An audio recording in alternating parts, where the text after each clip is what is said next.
Excellent. Well, thank you so much for taking the time to join us today. I'm Grace Massey, I'm the Marketing Director here at Nudge, and I'll be hosting the session today where we will be taking you through how to create the ultimate financial wellbeing program.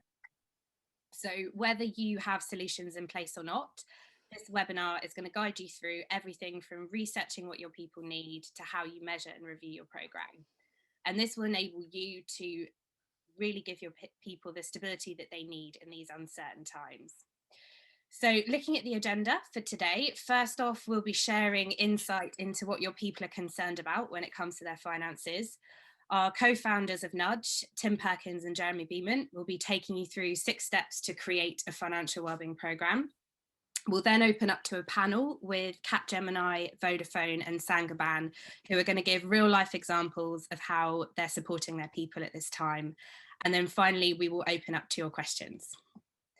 So to take part in the live polls, which we'd really, really love your feedback throughout the session today. So what you'll need to do is log into Slido.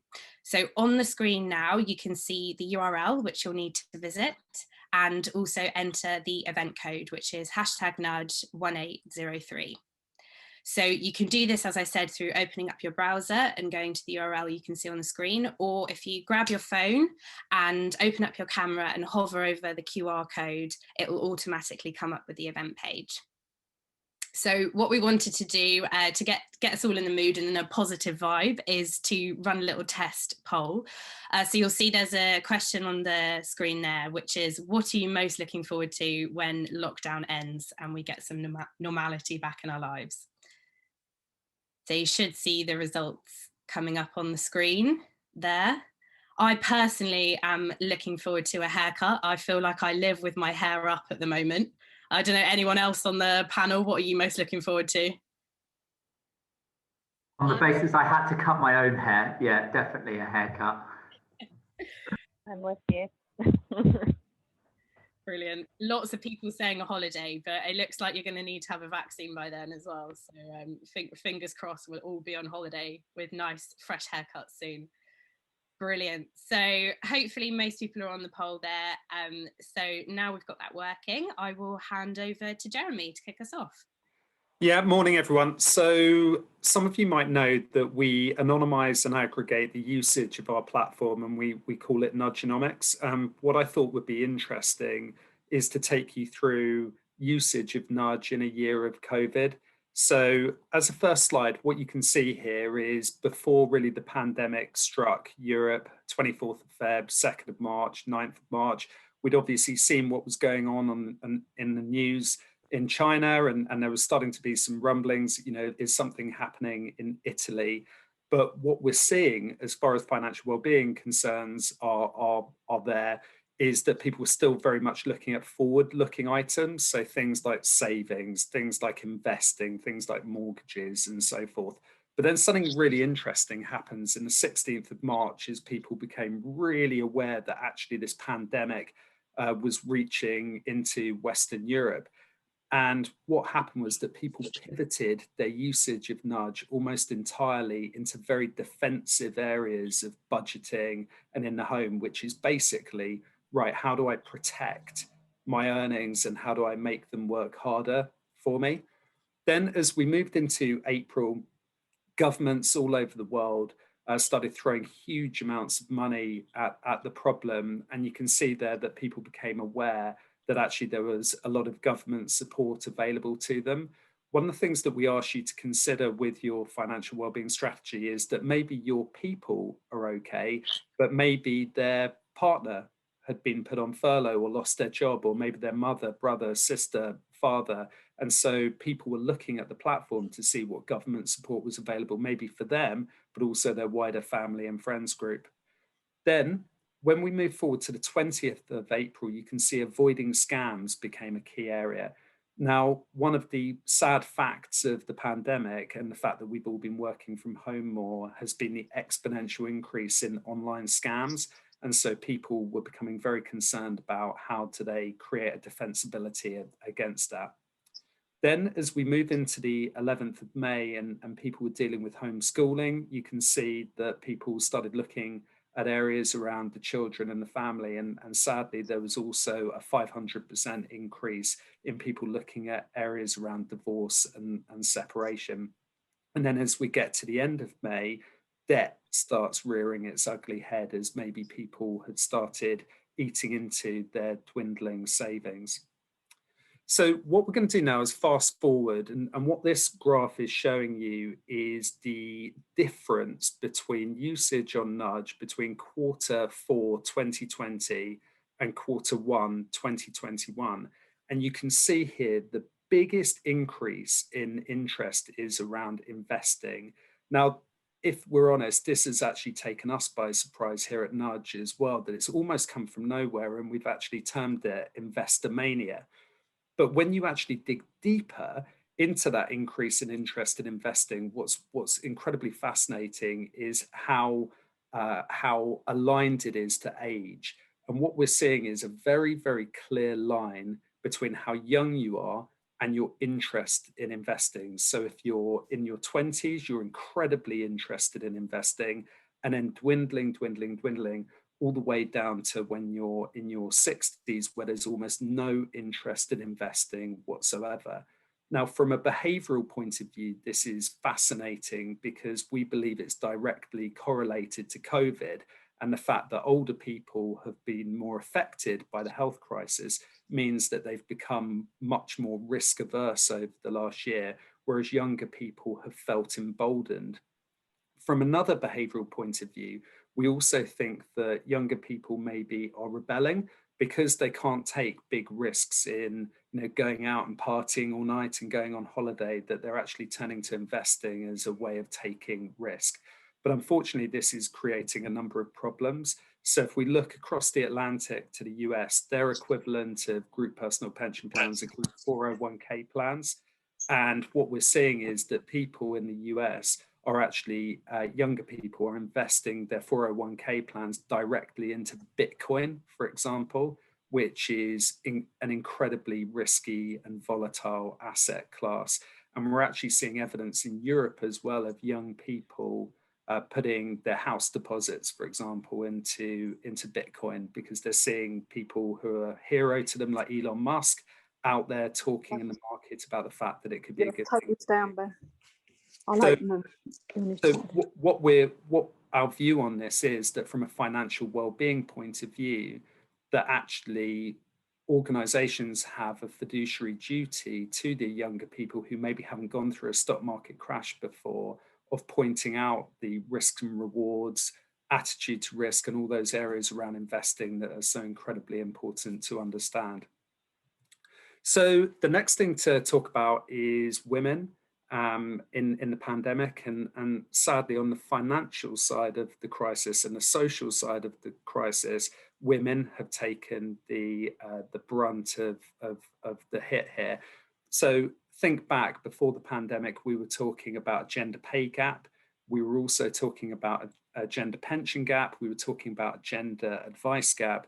There's now appeared a gender debt gap, where in early 2021, it's clear that women have taken the brunt of debt over the festive period. Now, going back onto that point I made about the gender pension gap as well, while something caught my eye last week, a report from Scottish Widows that actually showed that the women's pension savings have been more badly affected during the pandemic than males. And they gave the example of a male and a female in their 20s, where now a female is projected to have £100,000 less in their pension fund at retirement. So if you're an organisation who's interested in diversity and equality, this could be a key hook for you for your financial wellbeing programme, of making sure that your women in your organisation are being catered for appropriately. And then the final insight I was going to make, again, a bit of a depressing one, is that unfortunately, as a consequence of COVID, the rich have got richer and the poor have got poorer. The key reason for that is that all of that money that governments have pumped into the system, what it's effectively done is inflated asset prices, which means that people who already had assets are better off, and those people who didn't have assets are materially not better off, and therefore have suffered. And you can see here in the usage of nudge how that plays out with people earning over £60,000 interested in things like tax and investing, whereas those people earning under £60,000 interested, sadly, in areas around debt. So yeah, hopefully that's given you some food for thought about how the trends of financial well-being are dictated not only by our individual circumstances, like do we have children or a house or how much we earn, but also those macroeconomic things that affect us, like COVID, for example. So we're going to pause there and have our first, I guess, serious poll here. So based on what you've heard, do you think your people have enough financial well-being support?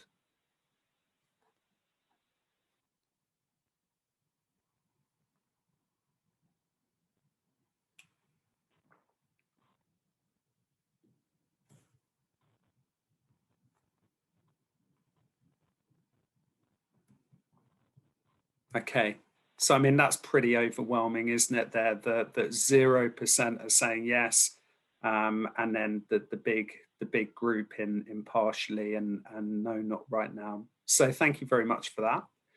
So we're now going to transition into the next section of the presentation. One of the key points of today is that we are launching what we're calling the Financial Wellbeing Playbook. So we've been operating now for 7.5 years, and we've implemented well over 100 programs.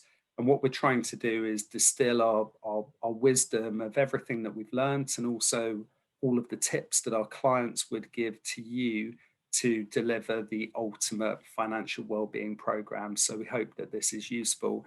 And then one of the key follow-ups from this session is that we will be in contact with you to see whether you're interested to have this playbook. So I'm now going to ask Tim, who's the co-founder of Nudge, just to guide us through some of these key areas and some of our learnings.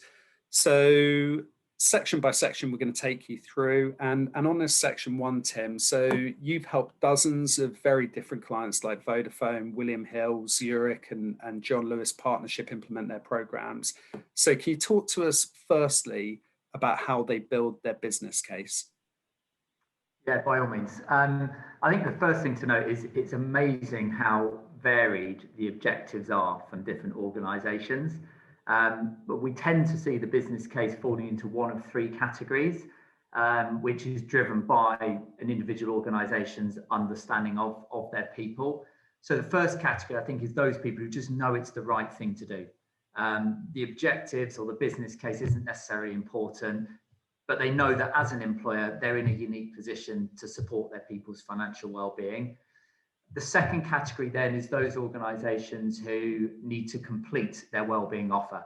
So most organisations tend to think of wellbeing as having 3 pillars: physical, mental, and financial. And often what we find is there's organisations who've done physical, they've done mental, whether that's an EAP or some more broad support, but then they've got a nudge-shaped gap in terms of financial well-being, where they know that their people need help, as evidenced, I think, by the poll that we just ran, where the majority of people know there's a gap there. And you don't need organisation-specific stats to see this and build this case. I think just a cursory glance at the mainstream media, and you'll see the financial confusion and stress and wasted opportunity that we know is out there. And then there's a third category of those organisations who have very specific objectives. And so that might be, for example, pension change. And I know that's going to be familiar to many of our listeners. And within that, I guess at one extreme, that could be changing contribution structure. So we've hopefully got Nikki from Siemens with us to talk later. And I know that was a driver for them. At the other end of the scale, you've got organisations who are perhaps changing their scheme entirely. That might be perhaps going from a defined benefit scheme to defined contribution. And if you think about that change, if you're going from that kind of quite closeted, paternal, all the risk is on the employer DB pension to an employee responsible DC scheme, financial education obviously has a critical role to play in terms of people understanding their newfound responsibility and learning how to manage that. Another common example of a very specific objective around the business case is in terms of share plans. So, I'm a big fan of share equity plans. It forms an important part of our employee reward here at Nudge. So, we can all benefit from the business success, but it can be complicated. It can be intimidating, and it can be underutilized. And hopefully we might hear from Georgia later today about the experience of Vodafone in that regard. But we've got some nice case studies there. So William Hill, you mentioned earlier, there's a case study on our website. And to cut a long story short, two groups of employees, half of them received Nudge around their share plan, the other half didn't, and the take up of those people who did was double of those who didn't. So yeah, all of the success that we've seen, be that awards or engagement or anecdotal feedback, can all be traced back to an organization structuring their education according to the needs of their people and often specific objectives as a result. Perfect. Okay, so yeah, on to designing the program. So something caught my eye actually last week, which was around Walmart in the States. So they offer their people a salary advance scheme. But what was really interesting when they did the analysis was that those people who'd taken part in the salary advance scheme actually had a shorter tenure at the organization. So basically had completely the opposite effect of what the organization wanted. But then there was another interesting group whereby they'd taken out the salary advance, but they'd also accessed a range of other tools around budgeting and saving and general financial education. And those people actually had a longer tenure than normal. So I guess the point that it would be great to tease out, Tim, is, how do you design, with all of these different products and services out there, how do you design the best program for your people? Yeah, it was really interesting research, wasn't it? And for those people who want to look that up, I think it was from Bloomberg, so you can probably Google it and find it. And I think it showed the gaps and the risks when you're providing just a single product or a solution without the contextual support services. Although the example there was around earned wage early access, the same could easily apply to payroll loans or mortgages or insurance or savings products. And I think it really shows that importance of financial education. Not only is financial education a great benefit in its own right, where it's independent, it's also a critical tool to help people understand and appreciate the other benefits, the other things that are available to them. And I think there's been, certainly what I've seen over the last year is a lot of movement in the market in recognition of this. I think employers and providers alike now recognize that financial education should underpin a financial wellbeing strategy. You can have all of these products and services, but you need that financial education underpin. And there's also a really big engagement opportunity there. So whilst individual benefits, be that loans or savings or insurances, might appeal to 5 or 10% of your workforce, financial education will typically be used and enjoyed by 65 or 70% of your population. So by bringing it all together, you can provide something for everybody, 100% of your organization. And there's not many employee reward initiatives that you can say that about. Yeah, perfect. So on to step 3. So well-being is now just big business, isn't it? And the choice of providers out there can be overwhelming. So how can organizations navigate their way through that maze? Yeah, it can be really overwhelming. So 21 million results on Google yesterday for financial wellbeing providers UK. And I think within the umbrella, there's lots of different products and services. I think there's kind of 3 steps that employers should take. Number 1, understand what you want. Financial wellbeing means lots of different things, but what are you actually trying to achieve? Is it about giving people access to income? Is it about encouraging saving? Is it about helping people better understand their money? Different things will require different solutions. Number 2 is then making sure you look at the providers and, really importantly, understand their commercial model and their motivation. If you want your people to better understand the money, getting financial education from a loan provider is probably going to create a bit of a conflict there. So yeah, make sure you ask yourself, is the provider aligned with what we're looking to achieve? And thirdly, just look at their experience as well. What case studies and anecdotes and what have you do they have from supporting organizations like yourselves, particularly if you're looking to develop these programs beyond the UK. Perfect.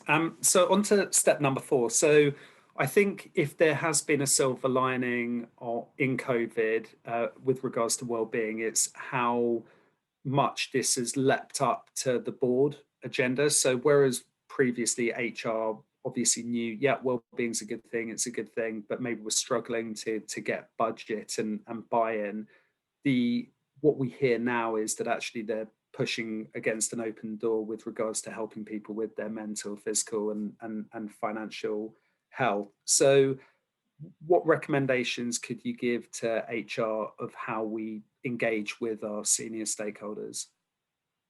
I think it's just because it's been rebuffed previously, it's going to be ignored again. There's definitely been a turning of the tide. So back in March, Alan Jope, CEO of Unilever, came out with a very public statement that force was their utmost priority. We will protect them. And we've seen that with other clients since. So for example, AXA, their CEO has made wellbeing his pet project. And as a result, not only have we launched Nudge for their own people, but we've actually signed a partnership with them to provide Nudge to the employees of their employer clients for whom they're providing protection insurance. So the tide has turned. Don't give up if you were pushed back previously. Yeah, perfect.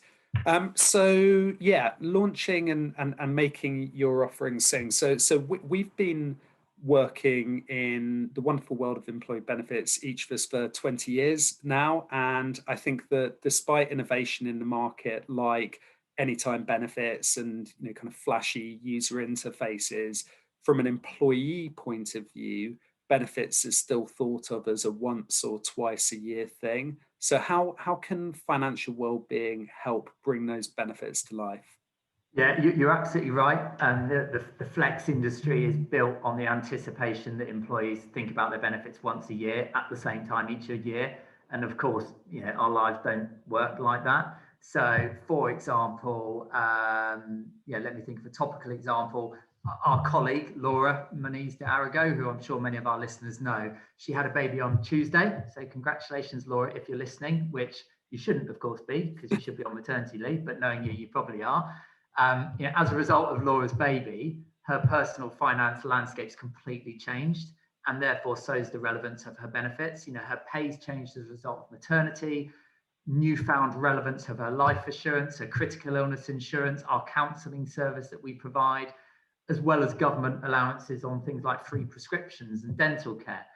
So these all now have a new relevance and significance, and her knowledge of those are managed through Nudge. So financial education is a much more dynamic way to help people think about their benefits as their circumstances are changed, rather than just the convenience of an annual enrolment window. Yeah, perfect. So step number 6. So how can organizations make sure that they are tracking return on investment? Yeah, it's all about tracking the outcomes and tying it back to those original goals I talked about at the beginning. Some examples that we've seen, which I think will be in the playbook that you can get afterwards.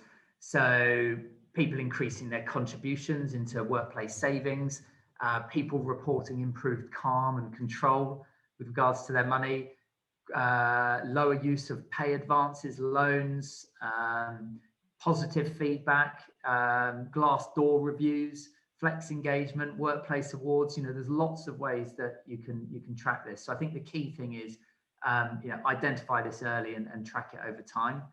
And in terms of keeping the program fresh, change can be slow. So depending on your culture, it might take time for trust to build and for interest to grow. Don't be disheartened though. Instead look for the opportunities to keep your program fresh. It's all about making that service dynamic. So, but hopefully we'll hear some great examples along those lines from our panel now. Yeah, perfect. So just to reiterate, the playbook will be available to you after the session. So we'll be coming out to you to see if you're interested. We're really, really proud of it. It fits into these 6 sections and it's just filled with, we think, really great advice from us, but also our clients on how to make a difference on your financial wellbeing program. So before we go into the panel, I think we're just going to ask one final question for you, which is, based on what you've heard, how complete is your financial wellbeing strategy currently?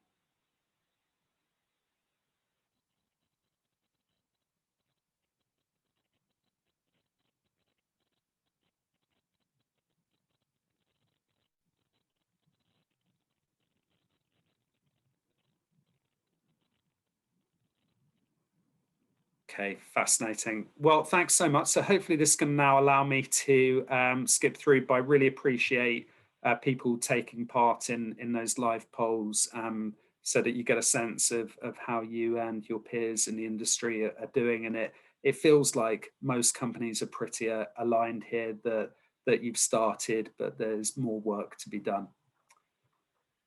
Great. Brilliant. So Tim, over to you. Thank you very much. So thank you in advance to Georgia, Gareth, Lindsay, and I think we've got Nikki as well. Warning in advance, Gareth has joined us today, but he is struggling with his voice. So I'll keep the questions light for you, Gareth, but thank you for your commitment. So I think your first question, perhaps for you, Gareth, whilst your voice is still hanging in, it'd be great just to understand a bit more about how you identified the need for financial wellbeing support and a bit about your philosophy behind your strategy. So originally, we ran focus groups, must have been about 4 or 5 years ago now. And part of that was asking employees across the country what they thought about our benefits. And a number of times through those sessions, it came out about needing more support around finances. That's one way that it was flagged, but also we were finding through our AXA providing our wellbeing platform, and we were finding time and time again that the financial stress was being the #1 factor for many areas of our organisation. And whereas historically it's one of those things that we would have we wouldn't have dismissed it, but we would have looked at it and said there's not much we can do around this area. It was an opportunity to actually explore a bit more about, okay, well, can't just accept this as being, you know, a problem. We need to try and see what we can do about it. So Nudge and Others was a way of approaching that. In terms of the overall, our approach to wellbeing, linking in with what you said on the playbook, our CEO, both at global level and at in the UK and Ireland level, are very much championing the wellbeing agenda. And the HR director for the UK and Ireland is also the CSR director.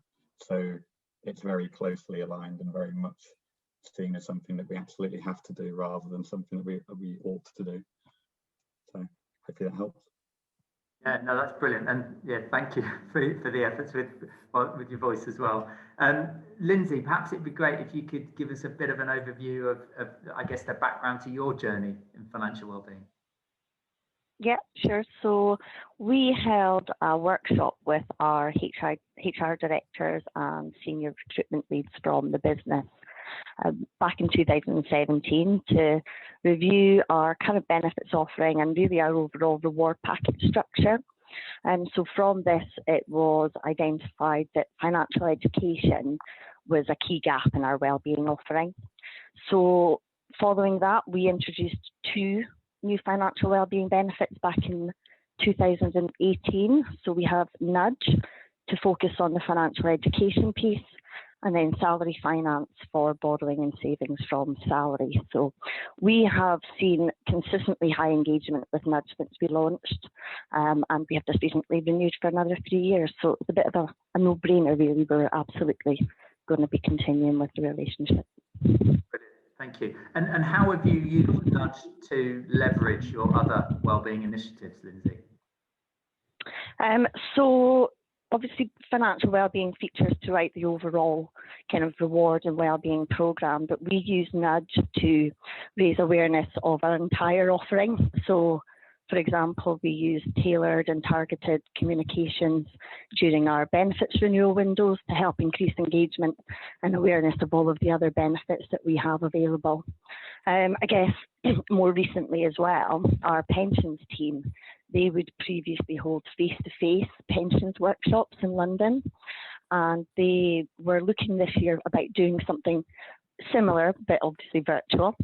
But when they kind of worked with me to review the content that was on Nudge, they were so impressed, and really the focus now is to be directing our employees to Nudge, because it's just so much more inclusive for everybody, in the content on there. They were just so impressed with. A very positive conversation with our pensions team. Georgia, as I alluded to in the intro, you guys have done a pretty good job at tying some of your other initiatives together with financial education. Do you mind perhaps talking about some of the examples of how you've done that? Yeah, so I mean, if I start from the beginning, so with our journey with Nudge, we do have, as you say, your wellbeing wheel. And within that, it captures, the bits that you said about, your physical, your mental and financial well-being. We do have some other pillars within that as well, such as digital balance, purpose and growth, and connection community as well. But then when we go into that financial element of the wellbeing wheel, we basically defined it in 4 areas. So we wanted our employees to have control over their day-to-day finances, capacity to absorb financial shocks, the confidence to make financial decisions, and then make sure that they're on track to meet their long-term financial goals as well. So when we looked at all of our benefits offerings, we like them all to fall within one of those buckets. And what I really love about Nudge is the fact that it is the overarching piece that connects all of those elements. So when we've reviewed, and similar to Lindsay, we have also recently signed up with Salary Finance and launched the new Salary Finance benefit. We did a Nudge campaign tailored around that, and we saw some of the highest engagement statistics from a communications point of view. So we were tracking interaction with the site and take up of the benefit with each of the communications that we sent out, and Nudge actually saw the highest engagement. When I think of our ShareSave scheme, so we have 2 windows that we run a year. We had recognised in one of our previous maturities that while people were engaging with the benefit, they weren't necessarily really understanding exactly how it works. So ShareSave is one of those benefits that can be quite technical, a little bit like pensions. You hear the word shares and a lot of employees decide to bury their head in the sand. And what we found is by utilising Nudge, we were able to really do that tailored communication and really get to the basics and point people in the right direction of where they could get further information and further support to understand the benefit in more detail. So with regards to ShareSave, we knew that there's this population of people who were in historic schemes where their option prices were much higher than the current share price.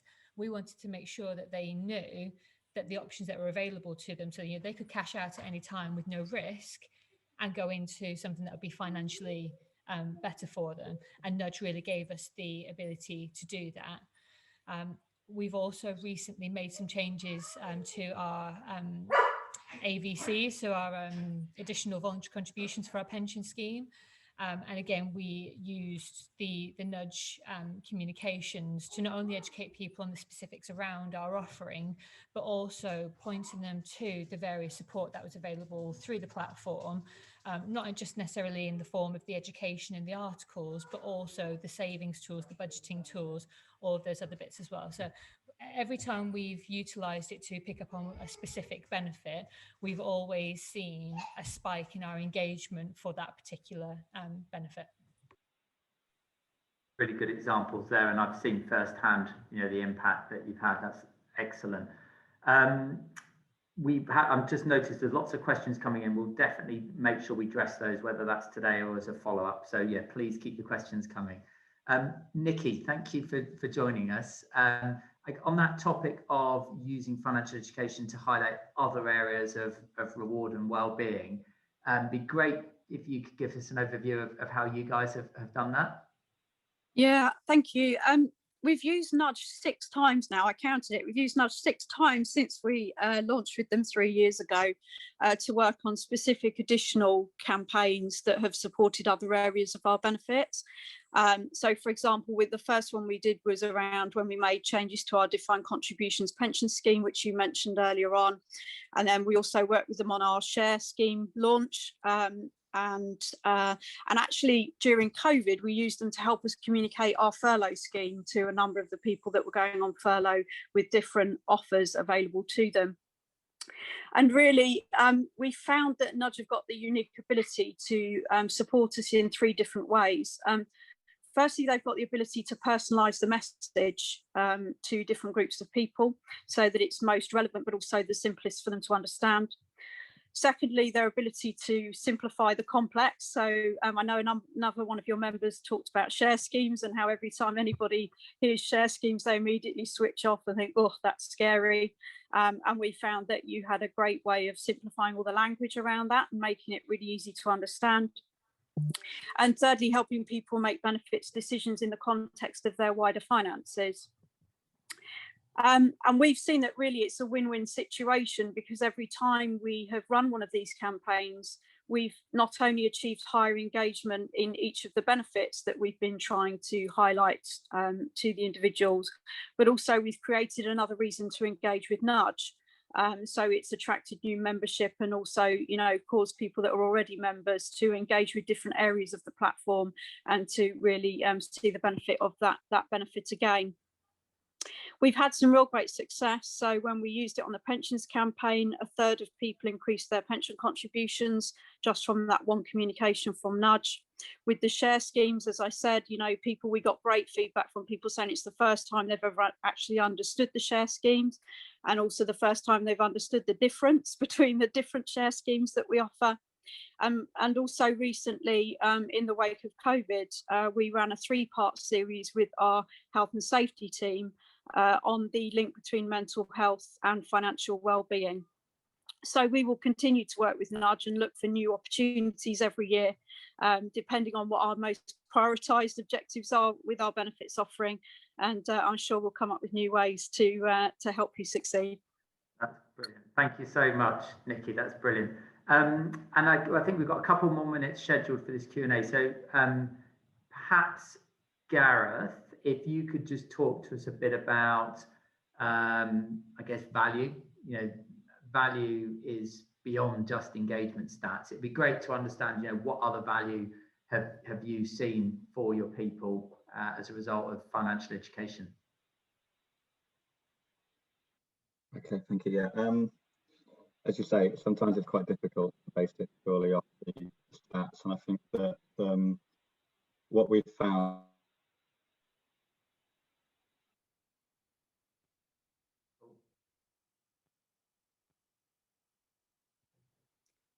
Should we maybe skip on, Tim, to another question? Yeah. Sorry, Gareth, if you can hear us, unfortunately you've dropped out. Yeah, Lindsay, Nikki talked about how they've used Nudge specifically for COVID. I think you guys did something similar as well, so particular COVID focus. Yeah, so as been also as a company, we did quite a lot to, of course, try and support our people to adapt to the new way of working. But one example to call out would be our graduate and apprentice team. So they've done a lot of work around how we welcome this community into the company. So the programme itself has been running for over 10 years in the UK now. So the company invests really heavily in making sure that employees get an amazing experience throughout the programme. But the grad and apprentice team really had to quickly adapt to a new way of working, you know, as we all did, but have done a really great job in developing a new virtual initiative, which is called Community Connect Live. So this was designed to can provide the community with the essential skills needed to develop in not just their professional lives, but also their personal lives. As a company, you know, we recognise that money management is critical. It's a challenge that all our young people face. So we partnered with Nudge to launch the first community live session. So we had a bespoke financial wellbeing webinar, or masterclass as we call them. The team worked with Nudge on bespoke content that was tailored to the younger workforce to really help equip them with the skills and knowledge to manage their money with more confidence. So following the session itself, Nudge also sent out personalised communications to the community to really encourage them to build on the learning by making the most of the education and all of the tools that were available through Nudge. So we received some really fantastic feedback from attendees as well. Brilliant, thank you so much. Well, I've had a nudge in the background that we're overrunning, so thank you for that, Ruben. I think we've got another Slido just to close this section off. So who's in charge of our slides? Is that you, Jeremy? It is. Or perhaps if for those of you who've got your Slido open, we should have another poll. No, so it's just on to questions now, Tim. Oh, okay, sorry. So Grace, I think I'm going to pass back to you then for the deal with some of the questions come up. Yeah, sure. So we've had quite a lot of questions coming through, but there's still time to submit more if you do so wish. So on Slido, you can submit more questions. So we'll kick off with a first question, which should actually come in from a couple of people, which is two parts of the question. So first part is, what are the reasoning for the kind of women being hardest hit by COVID in terms of their pension gap? And then also, how can we basically help women address that disparity that there is between men and women in pensions? So I'll open that up to the panel, and whoever wants to answer, jump in. Okay, so I mean, I'll open up as I delivered the stats. So I think from a social, just to reiterate the key point, from a social and financial point of view, women have been harder hit. I think it's because women have taken on the role of carer more than men, have been more affected by homeschooling than men, and as a consequence, pay may have decreased, furlough may have been more likely. So they're the obvious answers. With regards to how we actually deal with this, we actually ran a really interesting session for International Women's Day last week for one of our clients, Accenture, which was around women and investing. And actually, some of the statistics that came out were quite eye-opening, in that 90% of the literature around finances is created by men. And so basically that's a key problem here, that women from a character point of view are less likely to want to take risks with investing, and so need to be encouraged to take part in this. But actually the really key statistic is, and this was taken from a number of different sources, is that women actually have outperformed men in the stock market on a like-for-like basis for 2 of the last 3 years.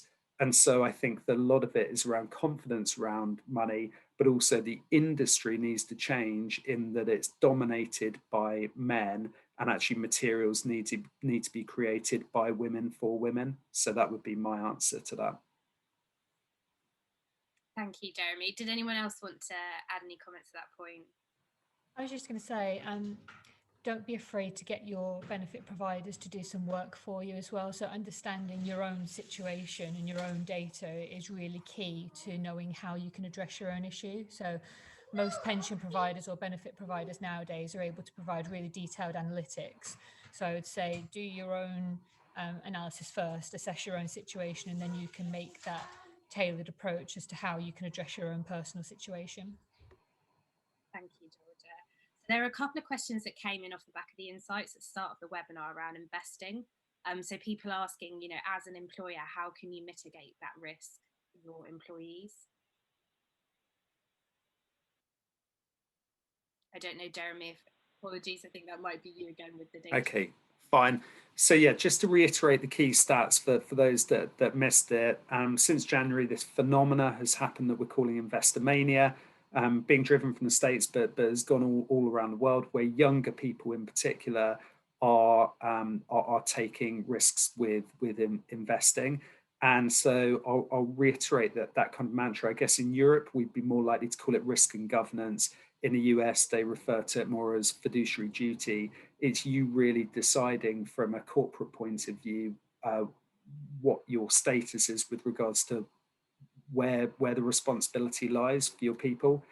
Obviously, a lot of responsibility lies on you around their pension plans, but maybe you've got corporate ISAs. But actually, for their wider financial well-being, they need to be educated to be able to make very good decisions when at the moment it's clear that a huge amount of risk is being taken in what we believe to be an asset bubble that could burst.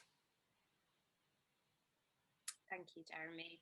And Georgia, there's a question on here for you. So you mentioned that you enabled your employees to absorb financial shock. Would you be able to just give an example of how you did that? Yeah, we weren't going to get through this without an appearance from the toddler. So, yeah, so when we talk about financial shock, again, we almost look at this in two ways. So you have financial shock as in like your day-to-day things, so your boiler might go or your car exhaust might fall off, and those employees who might need to, they might not be in a financial situation. I think the data shows that most people don't have a large amount of savings just sat there for a rainy day. So from that sense, what we did is we recently implemented an employee loans product and savings product with salary finance, to encourage that savings behaviour so that come to the future, they have savings to enable them to absorb those smaller financial shocks. But also for those who maybe had already got themselves into some financial difficulty, they weren't being forced into using expensive credit cards or expensive payday loan providers. So we have that element of things. But then also when we looked at our wider benefits offering that we already had in place, so things like your life assurance, your critical illness cover, all of those bits which are probably there for those larger but less common financial shocks, we wanted to raise awareness and education around those as well. So again, when we were looking at the 4 pillars of our financial wellbeing strategy, it was thinking of it in a bigger perspective of, what do we class as those things and what benefits link in. Excellent, thank you, Georgia. And there's a question here around, have we seen at Nudge, so perhaps Tim, this is a question for you, have we seen at Nudge a peak in interest in the government green financial incentives? And are there any kind of categories or patterns that we've seen stand out?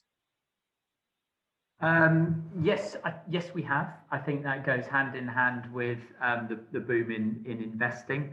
I think what is interesting is that often we find that you have this kind of peak of interest of stuff, and then actually people come back to it over time.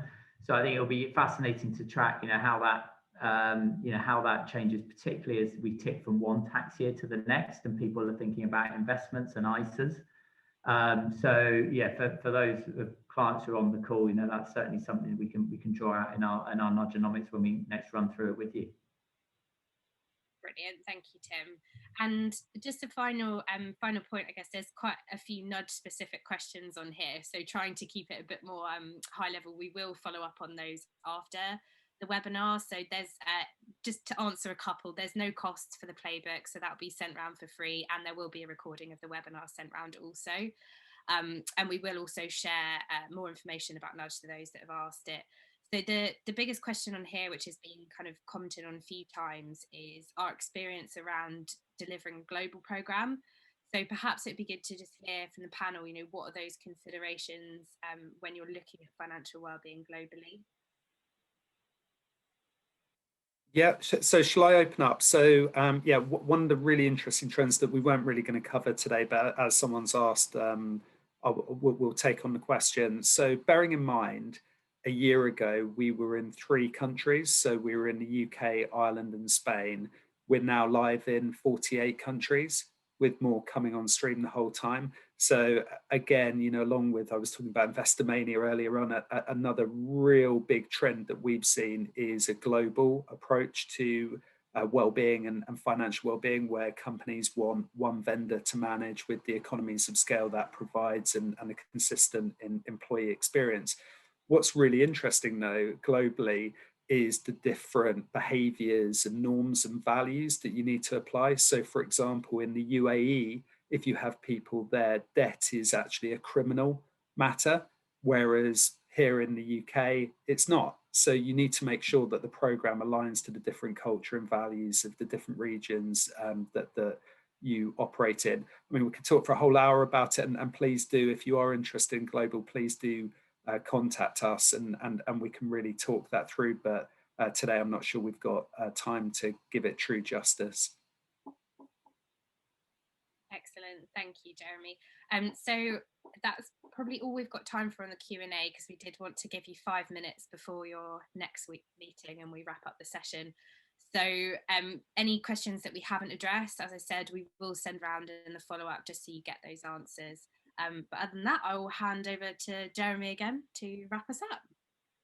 Brilliant, thanks, Grace. So yeah, first off, massive thank you to Nikki, Lindsay, Georgia and Gareth. You know, you're brilliant clients for us, and we really hugely appreciate your support. Thanks so much for people who came to the webinar. I think at a high point, I noticed we had about 130 people, which is fantastic. Thank you very much for giving up some of your day. Just to reiterate, the playbook, which is our condensed wisdom and the wisdom of our clients on how to deliver the ultimate program, we will be contacting you after this session to see if you're interested to have that, as well as anything else that we can help with. I suppose my kind of overall end statement would be that this wonderful state of financial well-being is in constant flux based on our personal circumstances, like having a child, as Georgia will well know, and as does our very own Laura Moniz, or moving home, or pay rises, or the benefits that you offer, but also these macroeconomic events that come along and impact our financial well-being as well. So that program you have has to be highly personalized to each individual and very, very adaptable and able to change based on the circumstances that come along. So yeah, I hope you've enjoyed today and it's been useful. Thanks once again to the panelists, you were brilliant. And yeah, I wish you all a good day. Thank you.